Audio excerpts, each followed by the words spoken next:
We're going to be talking about understanding measurement in Google and Facebook through Google Analytics and some of the different changes that have come about in there, and with Facebook Insights as well. Let's get it underway, and I'll share that screen so you can see what I'm talking about, and we can get rid of this mug off the main part of your screen. Just be 1 second.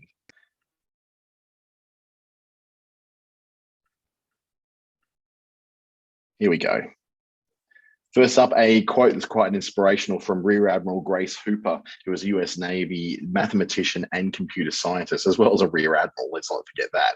One accurate measurement is worth 1,000 expert opinions. And that is definitely the case when it comes to any sort of decisions we're making in marketing and business need to be made from data that makes sense, not just an opinion that someone has. Even someone like me, you've got to test everything I say against the data of your own experience and of your own business.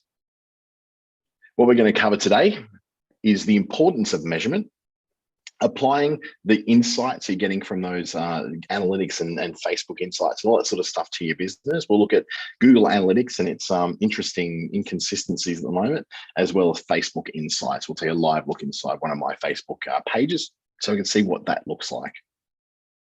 This is brought to you by Business Station and the Digital Solutions Program, which is an Australian government initiative rolled out across every state, but particularly in this case, Queensland, WA, and the Northern Territory. You can also watch this a little bit later on through YouTube, through my own channel, which is Dante St. James, my name, and through Business Station, where there's like hundreds and hundreds of videos from not just myself, but all the other presenters as well, for all the different topics we managed to cover.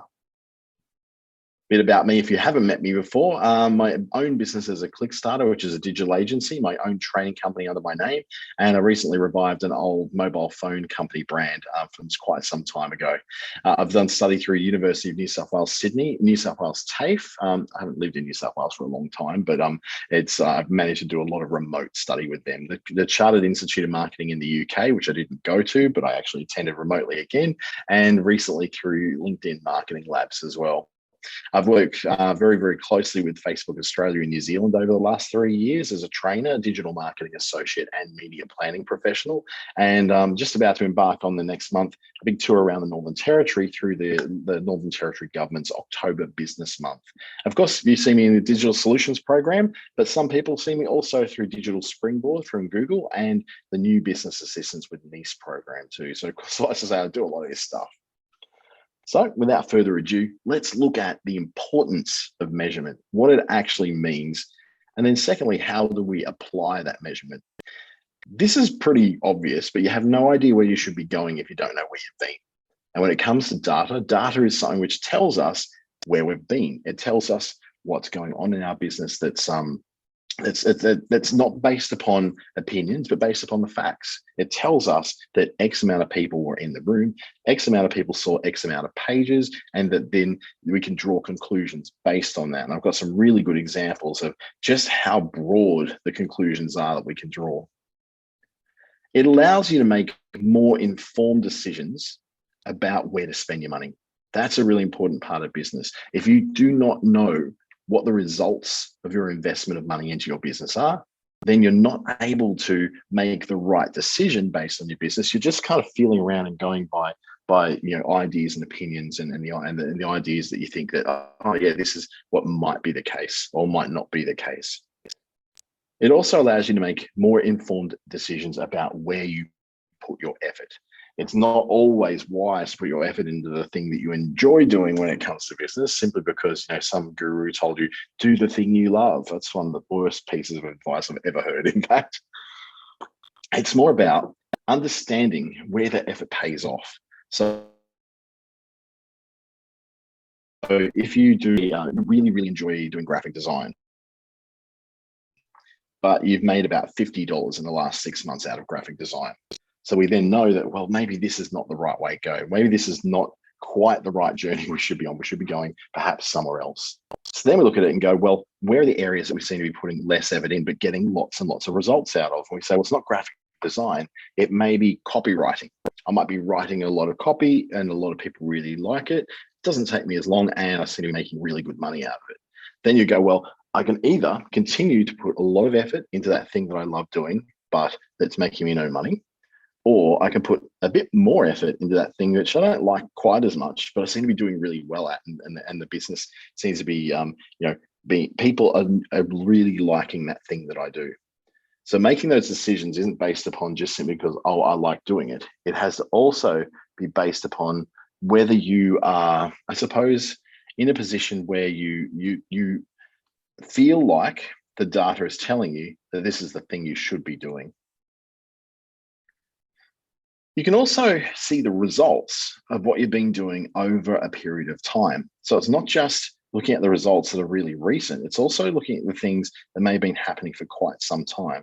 So those things, if they've been happening for quite a long time, are the things you need to look at and go, well, I need to consider whether there's a pattern in there. If there's a pattern of success in there, whether I can see that the graph is going up in terms of the numbers, or whether things are stable, or whether things are actually declining, and that's something I really need to action on it.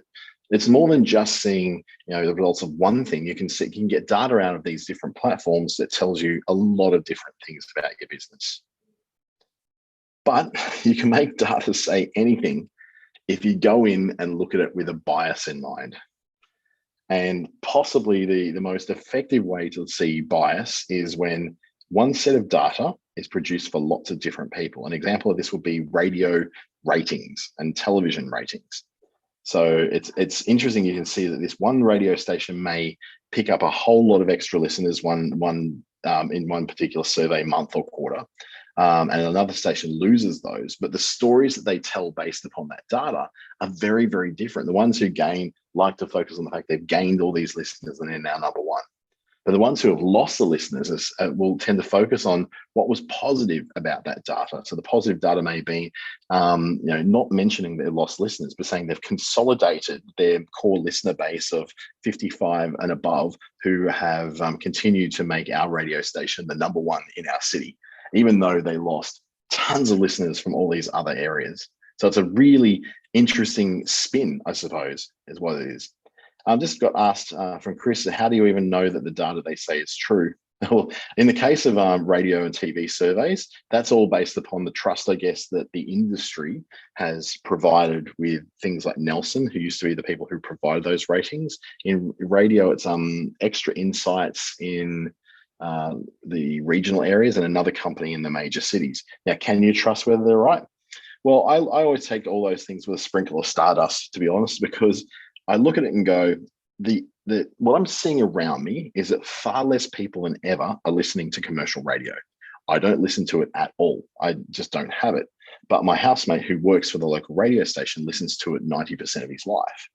Then I'd look at someone who are the people who, who I go and have drinks with and who I have dinner with, and they're all meeting my travels and they're all digital people, cannot remember the last time they ever listened to commercial radio.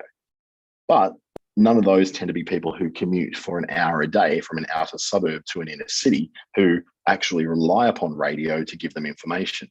So it's easy for me to put my bias on there because I work from home or sometimes from clients' offices. So I work from places where I don't really have a long commute, do not need to listen to commercial radio. I take an Uber to get to the most of the places I do in most cities. So listening to a local radio station is utterly irrelevant to me, but I can't lay my experience over that. And that's what we call bias. I have a bias towards looking at things through my own lens of experience. And this is quite often what we do. And radio stations, TV stations will do the same. And then there's also, I guess, when it comes to Google and Facebook, how do we trust what they're coming up with as well? Is that coming with a bias from them? Or more precisely, are we going in and reading that data with a bias of our own as well? So let's look at an example, the sales of bread in Australia. So we're looking at here a mixture of white bread, wholemeal bread, and seeded bread. Now, these are all statistics I've made up just to show an example. Now we look at Helga's, and they seem to be doing about the same between seeded and white bread, but not selling seeded and brown bread, but they're not really selling a lot of white bread. Tip Top are selling a lot of white bread, but not much of the others. Same with Buttercup, but Coles and Woolies, vastly different in the breakdown of the kind of bread they're selling. Coles, which might be the number one, is selling a lot of white bread where Woolies doesn't seem to be. They're selling a lot of wholemeal bread. So how we look at bias is we understand that there's so much data we can get out of this. It's not just simply a case of Coles seems to be the number one bakery in Australia. Depending on who you are and what your perspective is and what the report requirements you have back for your company and the marketing spin you want to put on it, things can look very, very different. For example, for Helga's, they'll look at this, and even though they might be one of the lowest sellers of bread, they say, we sell more whole grain and seeded bread than any of the leading brands. Now, that's any of the leading brands. Don't include Coles and Woolies because they're not brands. They're just supermarket. There's supermarket branded bread, the stuff that's in the in-store bakeries. So Helga's can say, yep, you know what, we do. We sell more whole grain and seeded bread than any of the leading brands. We also sell less bread than any of the leading brands, but we seem to, sell more of this particular type. Meanwhile, over the folks at Tip Top, they're saying, well, we sell more bread than any other leading brand. And they're technically true, even though they're selling very, very little seeded and wholemeal bread. They're selling mostly white bread. The folks at Buttercup Bakeries, though, they're saying a different story. They're saying they're Australia's favourite white bread brand. So their spin on it is like that. But then we go to Coles, and they are saying outright that they're Australia's favourite bakery. Because look at it, they're number one there. Yet, Woolworths can spin that around and say, you know what? The number one healthy wholemeal bakery in Australia. So then you've got a whole different ways of looking at it where you're going, okay, every one of these things they're saying is true, but they're all different versions or different angles on a data that's presented based upon the bias they have for what they want to produce on there. So that's a great question, Chris. There's error law on what you can say about your brand. It's really interesting. I think there's laws and then there's self-regulated environments. So a self-regulated environment will be commercial television.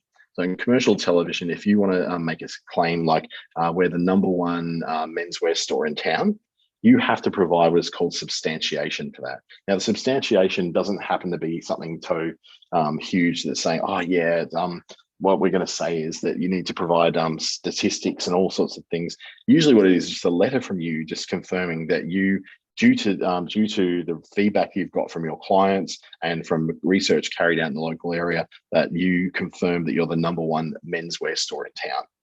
So that's self-regulation. When it comes to making claims that others go to challenge, that's when you can get into some trouble with things like the Australian Competition and Consumer Commission, the ACCC, or when you're saying things about another brand. So Coles was looking here and saying, we're the number one bakery in Australia and we're selling way, way more than what Woolies is. And Woolies turns around and says, mate, you're only selling a couple more thousand loaves a month more than us. You can't say that because it's not true that you're selling way, way more than us. So they might have a case for that, and that would go through like slander and libel and through false claims being made and false advertising. Fair trading laws may get involved, but basically there's an allowance for a thing called puffery in law when it comes to what you're saying about the data that you're using or the claims you're making. A puffery is things like we're the biggest and the best. Who's going to be able to tell you whether you're the biggest and the best? What does the biggest and the best mean? Puffery can also mean that you're saying we're the number one healthy wholemeal bakery in Australia, or we're the best. So the things, not so much when you're saying number one, where you're doing a comparison, it's where you're making a qualitative, not quantitative statement. So your qualitative statement could be the biggest and the best, the finest. Rather than the number one, you're looking at things and going, Port Lincoln's favorite. You're just not looking at things that are, you can get from ratings or you can get from any sort of government authority or any sort of research that's been held out. These are just statements you're making. It could be the most experienced in town. That will be puffery as well. In commercial TV, you would have to provide substantiation for that. Again, I said that was basically a letter confirming that. So it doesn't come back on the TV station that they are doing the false advertising. But within things like radio, you can say whatever you like. In print, you can say whatever you like. Online, you can pretty much say whatever you like as well. Just be aware that if someone wants to take you to task about that, they want to then go and make a showing of that and go on other social media networks and say, hey, you can't say that because we are. Then you'll get into a bit of a flame war, and that could descend into people saying things they shouldn't say and going down a path which is quite dark, which leads to slander and libel. Statistics, though, they can say pretty much almost anything. Now, those are the spins that the bread situation came out of. But that bread situation can also say a few other things that are not so obvious. What we can say is, without any sort of bias, is that store branded bread outsells branded bread by nearly 2 loaves to every one. So between Coles and Woolies and their own in-store bread, compared to Helga's, Tip Top, and Buttercup, they're selling nearly 2 loaves of their home brand bread in comparison to the brand name bread. So that's not something which, for instance, any one of these guys are trying to use as, a spin on marketing or something like that. But this is also true, like every other piece of that data was.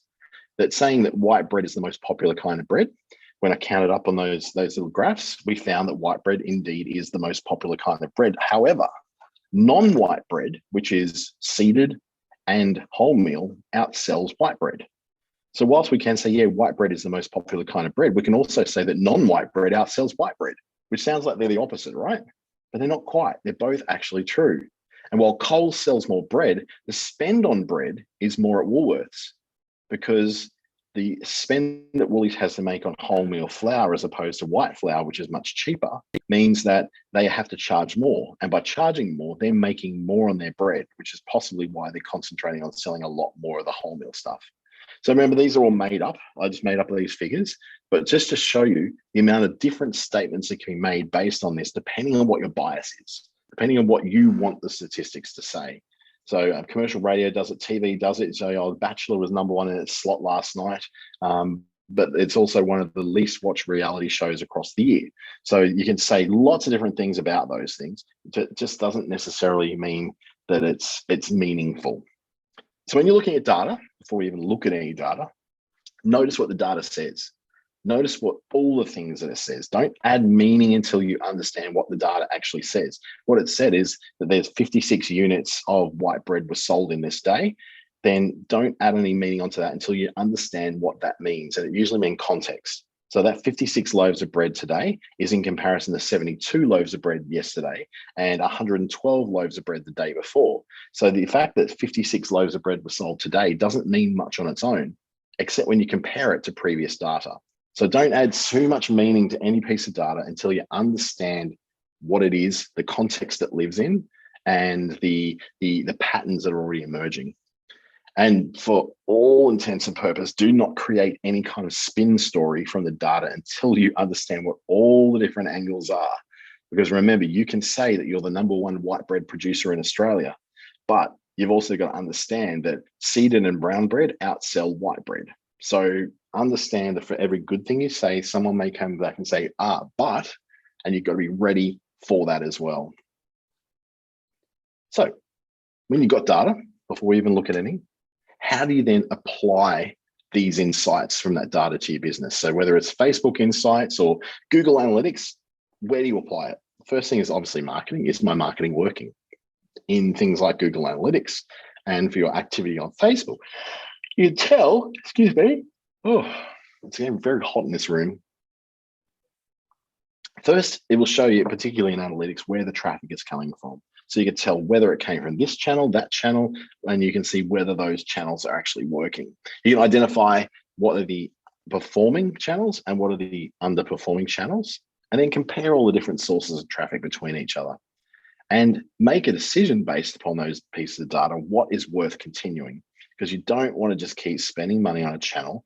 Let's just say you're putting things into LinkedIn ads and you're getting really very few responses from it at all. And it's the most expensive of the channels you're spending on. Like you might be putting ads on LinkedIn, ads on Facebook, and ads on Google. And LinkedIn is costing you the most by far and delivering far less people. Seeing this data and actually being able to compare it apples with apples with all the other things you're doing, then tells you, why am I spending all this money on LinkedIn when I can just probably put more money into the things that are working, say my Google ads? I could get a better return on my investment. So that's a use of data that's very obvious for your business. Let's just say, for instance, I produced an event, and this event I've put it on the events feature on Facebook, I put it in the events feature on LinkedIn, I put it into Google ads where I'm advertising it, and I put it into my Google My Business account as an event too. So I've got some mix of organic and also paid sources there. So paid for Google ads, Google My Business is free, LinkedIn events is free, Facebook events is free as well. But in this case, because of the way that the LinkedIn events work, I'm able to get a lot more results out of it. In fact, tons more results out of LinkedIn than all the other sources combined. So, and this is generally actually very reflective of a very real situation for an event that I recently advertised.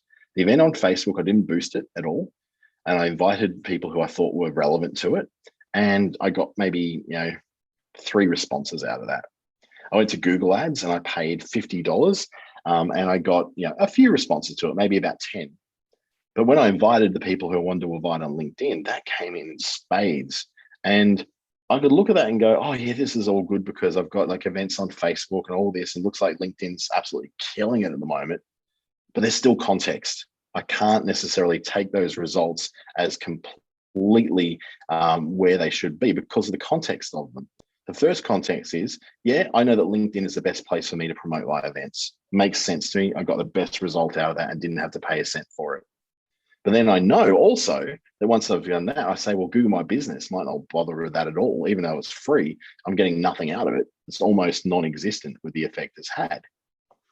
But, and this is a big but because there's so much more to that story. And I think Chris was alluding to this in the chat. I have more local followers on LinkedIn and on Facebook. And that's primarily because I work with businesses, not with individuals. So when I work with businesses and I'm doing an event that's business related, absolutely, Facebook may not be as good as LinkedIn. But I also on Facebook put no effort into promoting on that, apart from the event listing. I sent out an invitation to a couple of people who I knew were like, people who would definitely for sure want to go. But on LinkedIn, I put that out far and wide. I invited all of my 2.5. It's getting really hot in here, so I'm getting yawning. Hot rooms make me very, very very tired. Sorry about that. So I've got 2,500 followers on LinkedIn, whereas I've probably only got maybe, about 500 friends on Facebook, something like that. So it's a very big difference in the kind of people that I'm kind of reaching. And then on Google, I only spent $50 in Google Ads for 2 days before the event. So of course it wasn't going to get me a great response because it didn't give it time to work. So whilst I can go back and look at the actual results and go, yeah, I can draw all these conclusions based on those actual results. The reality is I've got to take all that with a grain of stardust or grain of salt, let's call it stardust, and understand that there's a context there. It worked better on LinkedIn because I got more people on LinkedIn. It's also a business related thing, not a individual consumer related thing. I put no effort into Facebook apart from listing the event. I might have got a better result through boosting it. I don't know that because I didn't do that. And in Google Ads, I only spent a little bit, so I only got a little bit. Then you can ask in another context, is anyone reading my articles on my website or your blog? Is anyone doing it? Are they doing anything? Is this working at all? Does anyone even notice? So I'll split it down. And this is probably an example for me as well. I've got an article about Facebook groups that goes gangbusters every month, get nearly 1,000 views of that article every week. I've got an article about Facebook pages that gets about 800 views every week. I've got an article about influencer marketing. It gets about 300 views. And I've got an article about banking podcasts, which is lucky to have got 50.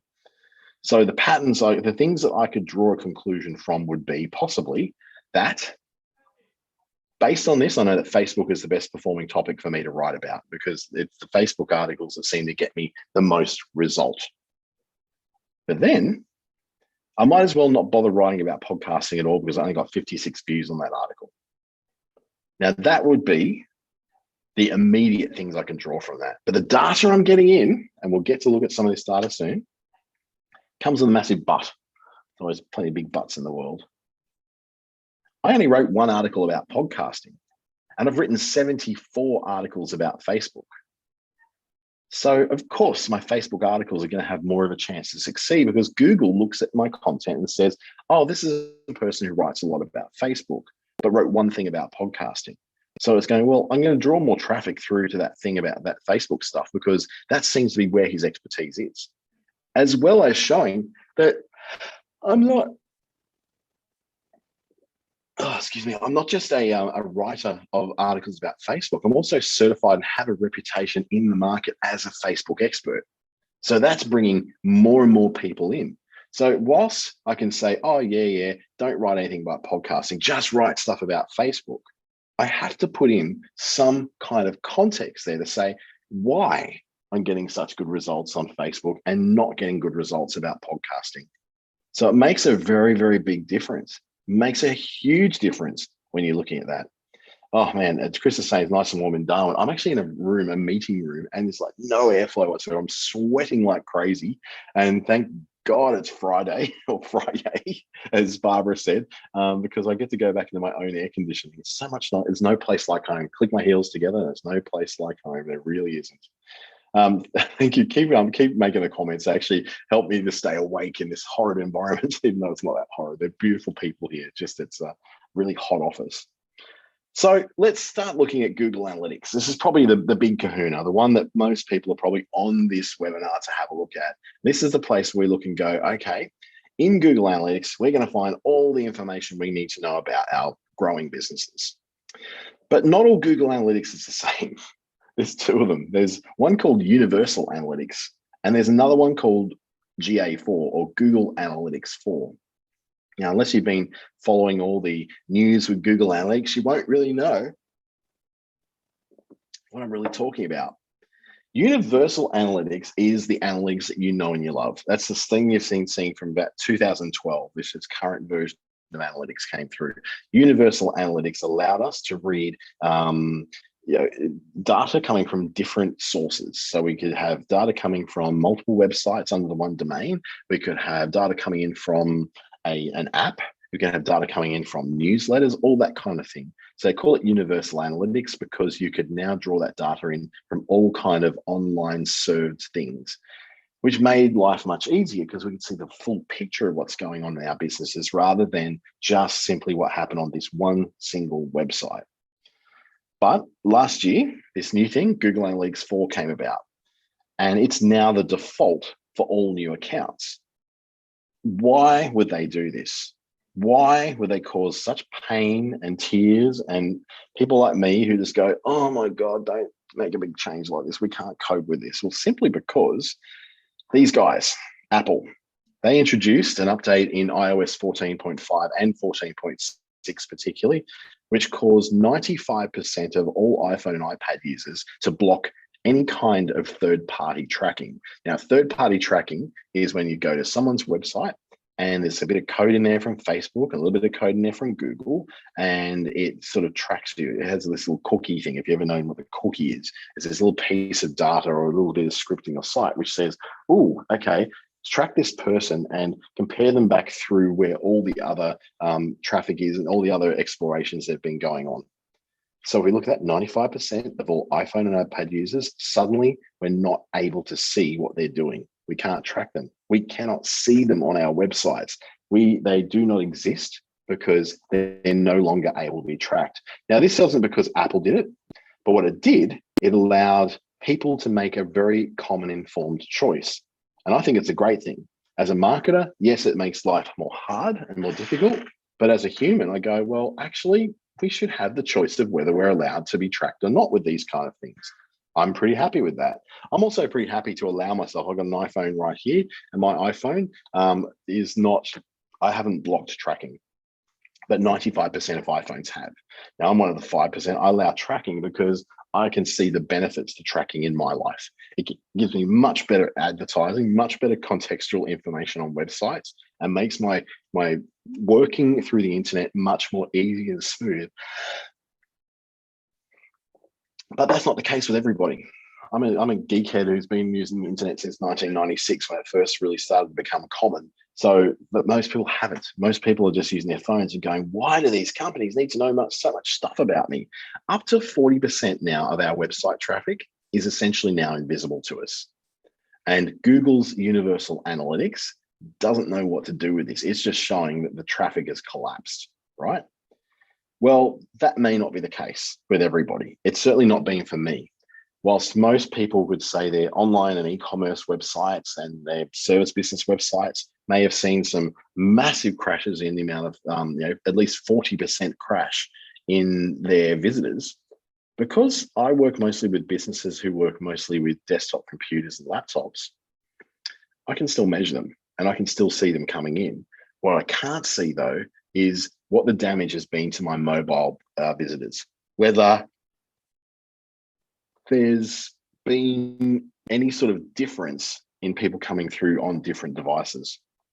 Now, when I dig into Google Analytics a bit, I start to see, I'm not seeing very many people with iPhones anymore. Seeing lots of people with Android, but not with iPhones. So what does this mean? What does it actually, what does it actually make sense of? Well, Google Analytics 4 gets around all this. It says, I don't need your cookie. I don't need your permission. What I'm going to do, I'm going to take all the behavioral data that I can get now from things that aren't blocked and from the 20 plus years of operation I've had to build profiles around what people are searching for and what their searching habits are. And I'm going to combine that with machine learning, with AI, essentially, to deliver my best possible estimate of what's truly going on that website. That sounds pretty good. I don't know that it's going to be particularly accurate. I don't know. In my case, it has been, well, I can't tell whether it's accurate or not because everything that I have measuring my site is saying something different. It becomes a very big problem and a very big mess. I'm going to show you why this looks like such a mess in some of the other windows I've got open here. So this is my Google Analytics I opened up just before. Hopefully you're seeing this. And it's showing me in the last 30 days that I have had 7,600 users, individual users coming through to my website. That's pretty good. Pretty happy with that. Like, okay, that's all right. This is from Google Analytics, Universal Analytics, the old analytics. So just taking a little look there at that one number. It's telling me that about half of the traffic is not really finding what they want on my homepage and bouncing away. That's because I get a lot of traffic that's meant for Kickstarter, not for Clickstarter. So there's sometimes I'm getting the traffic I shouldn't be getting. And the duration of people who are visiting is really short because of how many people are shooting straight away. On the other hand, if I go to my Google Analytics 4, because I've got both installed on there, it's telling me that in the last 30 days, I've only had 1,800 people coming to my site. They're staying for a lot longer at 45 seconds. And of those, they were all new. These are people who have never been to my site before.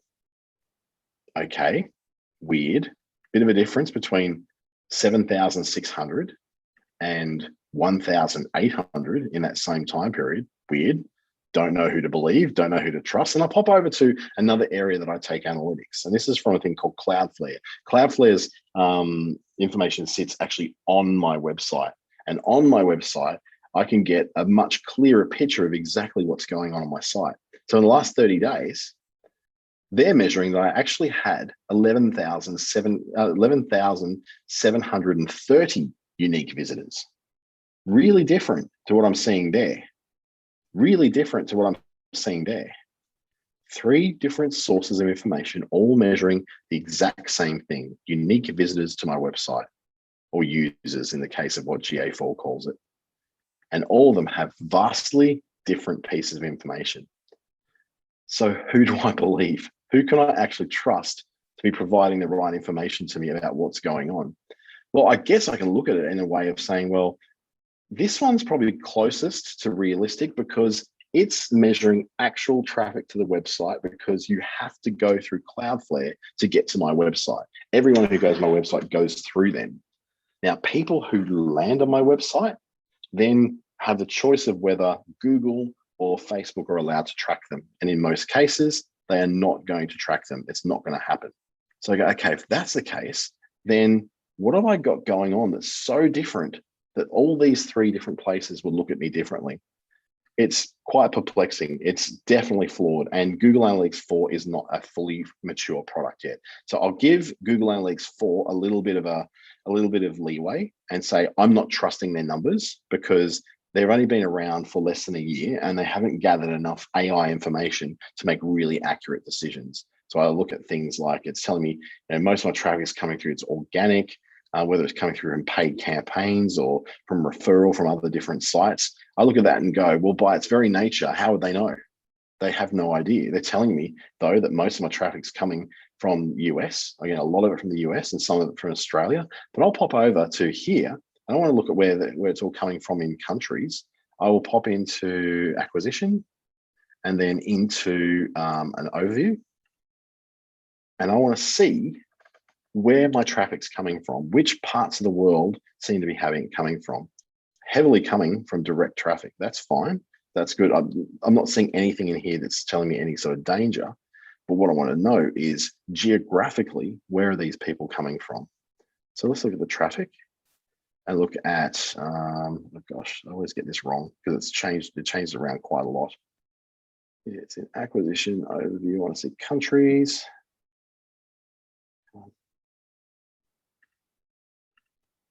Channels. So I can see all that direct stuff. No, still not seeing my countries. Where are my countries? Behavior. It's like a geographical. Where's the geographical gone? Every time I come in here, it's going somewhere different. Geo. There we go, finally. So I want to see the location now. So where are people coming from? Remembering that they're telling me over here that my primary country is the United States, about 550 of my users coming from there, 446 coming from Australia, and then it sort of goes down from there. Got a bit in the UK, a bit in India. Let's pop it here though. They're telling me over here though, that my biggest source of traffic is Indonesia, then Australia, then Singapore, then the United States. The United States has got very few compared to Indonesia. So why am I getting all this coming in from Indonesia? What's happening there? I've never built a site that focused on Indonesia, but the traditional Google Analytics is telling me Indonesia. This is telling me America. ClickStarter, sorry, Cloudflare over here will tell me, I guess, when I look in more into my network and my traffic, it'll break it down a little bit more where I can actually see what the traffic is. I don't pay for their expanded traffic stuff. I only pay for their speed working stuff. Very good for that, by the way. But that's the fact that it's telling me that this is the case, that in the last 30 days, that nearly 12,000 people have come in. It's so vastly different to all of them. So let's look at the more analytics in here. There we go. The last 24 hours. Let's look at the last month, which gives us, ignore the total requests. We don't want that, but look at the countries over here. America, Australia, Singapore, India, China. I'm not seeing anything to do with Indonesia over here. The US, like Singapore, I'm getting quite good from. So 3 different sources telling me 3 completely different kinds of things. What do you do when you've got that kind of mess going on? Where do you sort of go to when you think, well, who do I believe and who do I actually work with? Because this is crazy. This is like such a big difference between these different things. I would just say you've got to compare apples with apples. Choose one and go with that. Now, I choose to go with the original Google Analytics, not because it gives me a better picture than the Google Analytics 4, but because it's what I've been reporting as for a long time. So it hasn't changed that drastically, except that I seem to have an unusual amount of people coming in from Indonesia that I don't realize. Now, I don't know whether that's because I'm in Darwin and I'm very close to Indonesia. I doubt that very much. But for some reason, I've got all this traffic coming in from Indonesia that the other 2, Google Analytics 4 and Cloudflare, aren't picking up. So all I do is just go, discount the Indonesian traffic because that's not important to me. I'm looking really only at the Australian traffic because that's where I make my money. And I just compare my Australian traffic from this month with my Australian traffic from last month. So that's the way we kind of get around that, is just go, you've got to pick your thing. Facebook Insights are a little bit different. They've also been affected by the iPhone and iPad apocalypse. So 95% of iPhone and iPad users cannot be tracked by Facebook's Pixel. That's all right, because we can still make out what's happening within the platform. The difference between Facebook and Google here is that with Google, you're not tracking what's searching those so much until you get to analytics and you can see what searches brought them to your website. But if you can't see that, you've got no other sort of idea of where people are coming from. You can just go and look at Google's ad platform data and sort of make some guesses about the kind of things that people look for or what will bring them to your website. But in the case of Facebook, Facebook's got a ton of things, including Instagram, that we can track within the apps themselves. Now, the ad tracking apocalypse that came through iOS 14.6 isn't affected inside Facebook and Instagram's apps. So all the things you do, the things you like, the things you view, the videos you watch, the family members that you connect with, the things you comment on, all of that is still able to be read. We can still tell what's going on in there, not with you individually, but as an aggregate across the population. We can see the things that are happening. We can also see the things that are performing better than others. So because of that, and there's so much more you can do on Facebook's platforms, then you can actually make some really cool decisions about what it is. So let's take a look inside now to see what, let's say, I'll go into my Facebook account. I got weird friends, so I apologize if something pops up, which is a little bit weird. Don't understand it. But thank you. No one's doing any weird things. There's this one shirtless DJ who's decided that he thinks that being shirtless is a way to do DJing.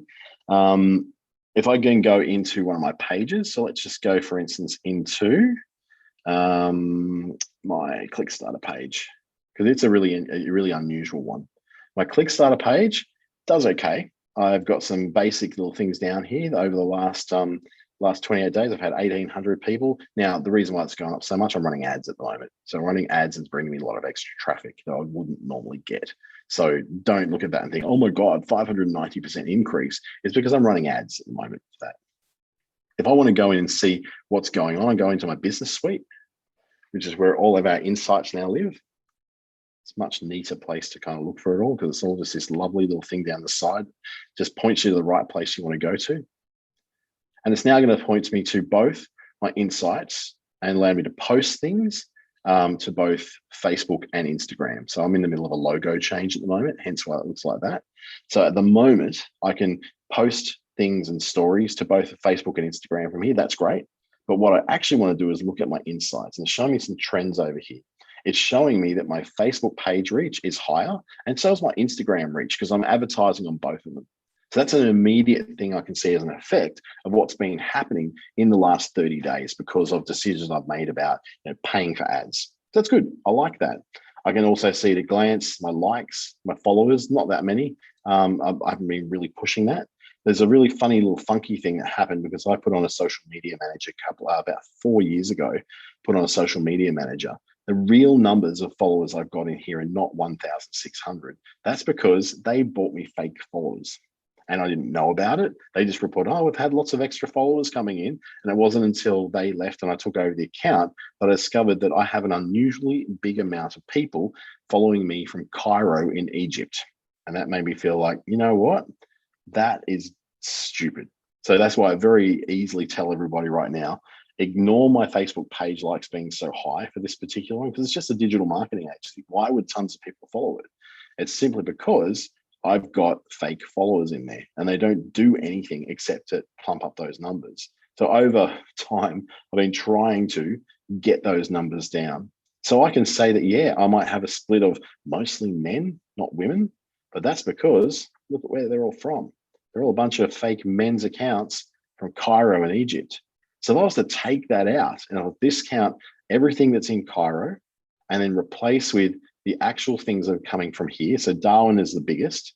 Take out Alexandria, Giza, Mansoura, Tanta, Port Said, and Zagazig, and take all those, and Damietta, take those all out. And I'm seeing that mostly Darwin, then a little sprinkle of Gold Coast is about all that's relevant to me. My top countries are not Egypt and Australia. My top country is just Australia. So it's showing me here that when it comes to the top towns and cities, where it's actually looking at what is real, is top countries being Australia, not Egypt. So over time, I've got to get someone to remove all those fake followers from me because it's messing up my insights. It's telling me things that aren't true, except what's still true is the stuff that then lives elsewhere. So if I look at potential audience, it's telling me, well, the potential audience size in Australia is anywhere between 17 and 21 million, depending on the time, right? So it's already seeing that my real potential audience is within Australia. It's not within Egypt. It's saying straight away, it already knows that I might have lots of followers in Egypt, but they are not the people that, they're not active. So they're not things that are going to grow my potential audience. My biggest lots of potential following will come from Sydney and Melbourne, obviously the biggest cities, then Brisbane, Perth, Adelaide, Gold Coast. There's the order of those cities. And then I go, okay, Canberra and then Newcastle, very, very obviously places to go. But this is telling me the places which I could concentrate on building a following in, and those places could be really useful for me to go to, particularly for Sydney and Melbourne. Now, that's mainly really because of population. I don't sell to Sydney and Melbourne. I sell to Brisbane, Perth. I'm beginning to sell to Adelaide, and I do sell to the Gold Coast and the Sunshine Coast. I'm eventually going to be selling to Wollongong. So I can look at all those and go, well, if I'm going to sell to Brisbane, that's going to be a great place for me to go because there's quite a high likelihood that I can find followers there. If I go to my content now within these insights, I can see how the things I'm posting are performing. So if I'm looking at this one, you need a little a little extra help to get. That's very much a promotional post, which is all about winning grants that can get digital solutions paid for. So I look at that and go, okay, that had 49. That's pretty good. Okay, so the people on Facebook are open to this particular kind.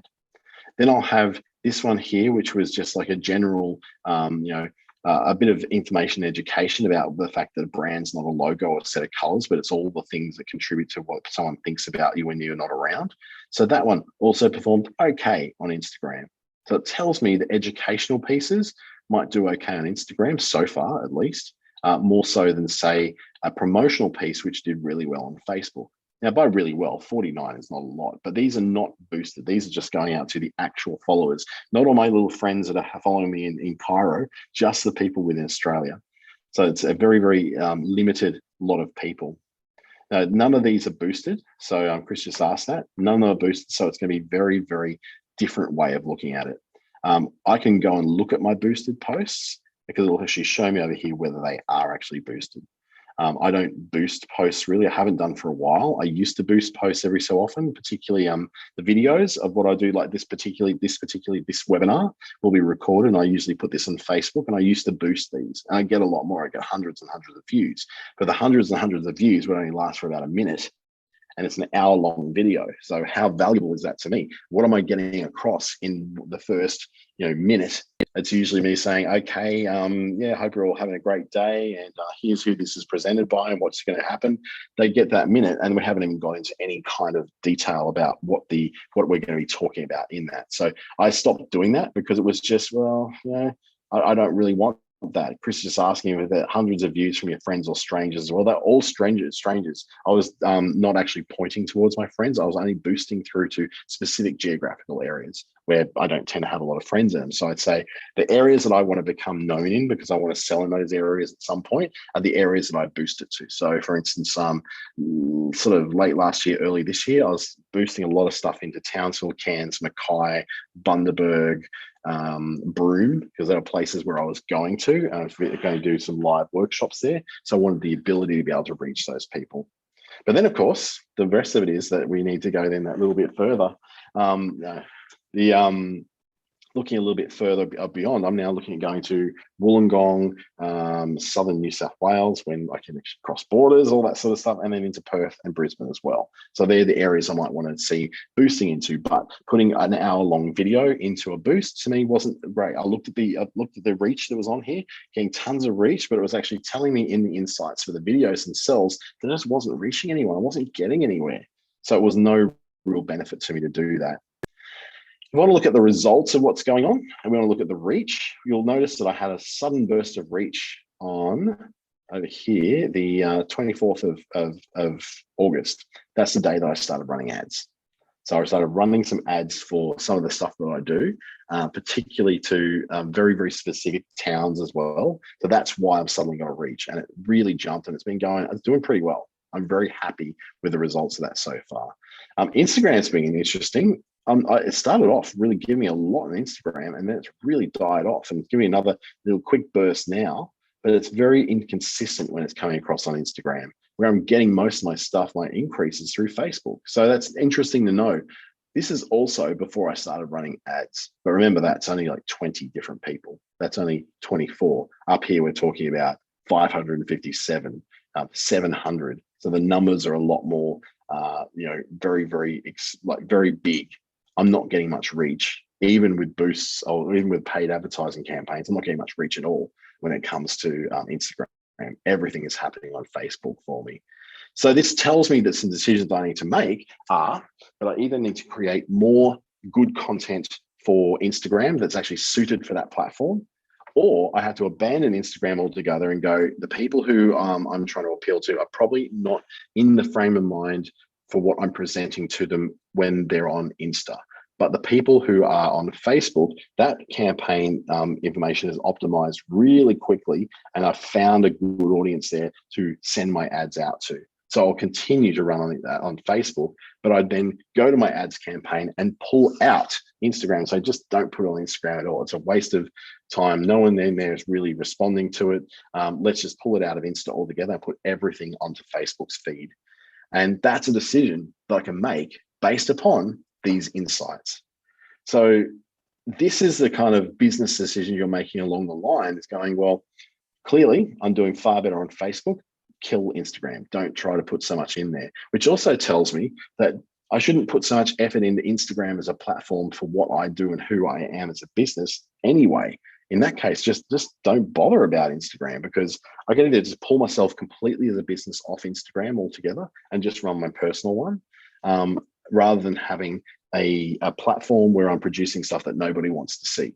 I'm better off actually removing it. And that's something I'm actually considering doing in the next probably 3 to 6 months, is consolidating my services down to just the places where I'm finding the majority of my audience. That's LinkedIn and Facebook. There's no use me going elsewhere. And then trying to get more traffic through to my websites and my offers through Google, based on the fact that I've seen that my Google ads are performing really well at the moment.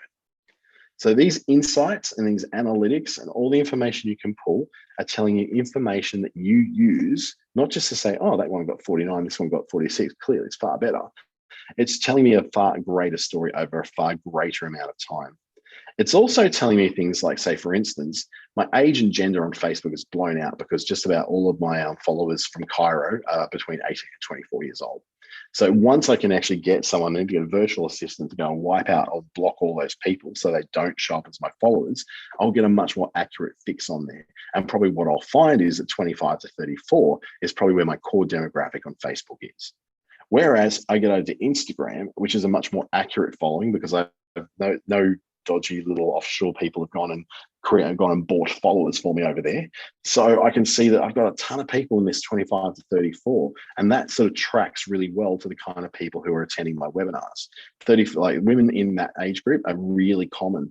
And then we get a lot of men within the 35 to 44. And then I also happen to get quite a lot of women who are in the 45 plus as well. So these really track correct as according to who my clients are and according to who my webinar attendees are. So I get a feeling going, okay, that tracks properly, that doesn't. So if I look at this kind of these insights, you can tell whether things really read right to you or not, or whether there's something wrong. Now, if I had legitimate followers over here, I'd look at this figure and say, holy crap, I need to really start marketing towards men who are under the age of 25, because they are clearly the majority of my audience over here. I really need to do some more stuff that appeals to them. But I know that's fake. I know that really it's kind of in here where my real audience sort of sits, in these two here. And in there, slightly more women than men, and there's not a huge amount of them. So it's okay, I need to stick with what I'm doing, because I seem to be attracting the right people there, and they're coming through to things like my profile, coming through to all that sort of stuff. Let's see, Chris was asking, can you boost to suburbs? Yes, you can boost to specific suburbs if they've got enough of a population for Facebook to be able to read. So for instance, I would boost, if I was boosting to something like Brisbane, I could boost to Loganholme, because there's a big enough population in Loganholme to be able to go, yep, we can go to those people. What you can also do is boost and do ads in Facebook, and to a separate degree in Google as well. You can use postcodes. So postcodes, I think, are better than suburb names, because often there might be a suburb which there's 5 suburbs that share that postcode, and they're all neighboring each other. So it makes sense that you can advertise to the postcode and get those people through, because they're all within QE of your local business, whereas just a single suburb may not be enough. For instance, a suburb in Darwin called the Narrows is a very small suburb. I can't target that, but I can target the 0820 area code, a postcode, because it takes in that plus Glenelly, plus Stewart Park, plus a whole bunch of other areas that gives enough room for you to be able to advertise. And Maggie's asking, what type of Facebook ads are these? Just page likes? No, actually, mine are all about website traffic. So my ads at the moment are designed to get people to come in to do things on my website. So they are website traffic that are optimized for clicks, not optimized for landing page views, because quite often I can't read those landing page views anyway. So because they've been tracked, that tracking of things landing on the page is not trackable. Mandy missed all this. Will it be recorded? Oh yeah, absolutely, Mandy. I'm recording this, and this will be on the YouTube channel for Business Station and for my own YouTube channel under my name, Dante St. James. In the next sort of 2 hours, I'll have that up there as well. So it'll be a nice edited version, so it all works. So what I'm hoping is that after all this, you've got at least some kind of idea about how these magical analytics things work and what is the kind of information you can get out of it. If you'd like to know more about analytics and how I use them and how you might be able to sort of leverage some of that for yourself as well, some of the decisions you can make. Obviously, analytics goes way deeper than I looked at. There's so much more in there. You can, if you're aware, I think we all got the email addresses from Business Station about the changed circumstances with one-to-one appointments. So if analytics is a point that you really want to get right, you can use that as a way to engage myself or another digital solutions advisor over 3 hours of the 7-hour program to do that. I'll be doing a lot more of these things and some more deeper dives into these things with some workshops and some webinars like this over the next year. But if you'd like to reach out, even ask a question, LinkedIn's probably the place where you're going to get me easiest. And I'd like to connect with you there because I do a lot of stuff on LinkedIn. I'm constantly putting videos and stuff on there to share with you, a bit more knowledge about what it is I do, what the fun things I do, and how you can use those things as well. So thank you so much. I really appreciate you taking time out of your business to work on your business. It's still bloody hot in here, so I'm just going to go and get a nice cold drink and some lunch, and I'll see you hopefully in the next video, which is coming up. I think I've got another one on Monday. Plenty of them. Thanks, guys. Have a great weekend.